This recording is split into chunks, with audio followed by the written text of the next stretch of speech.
کیونکہ آپ کا تو لقب ہی حر ہے، تو آپ پر تو پہلا فرض ہے کہ آپ دین کے شاعر کو زندہ رکھیں اور وقت آئے تو زندگیوں کو دین کے شاعر کی حفاظت میں قربان کر دیں۔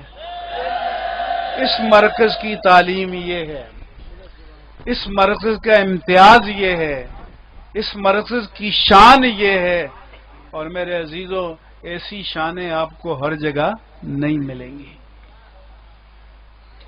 انگریزوں کو سلام تو بہتوں نے کیا ہے، لیکن انگریزوں کے سامنے سینہ تان کر کھڑے ہونے والے یہ حر تھے۔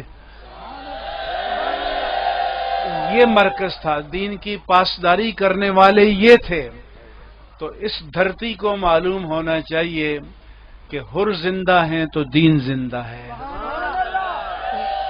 حر زندہ ہیں تو یہ مدارس راشدیہ زندہ ہیں۔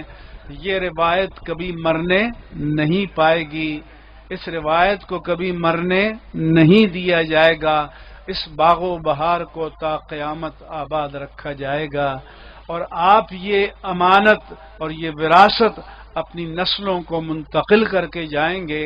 میری دعا ہے کہ اللہ تبارک و تعالی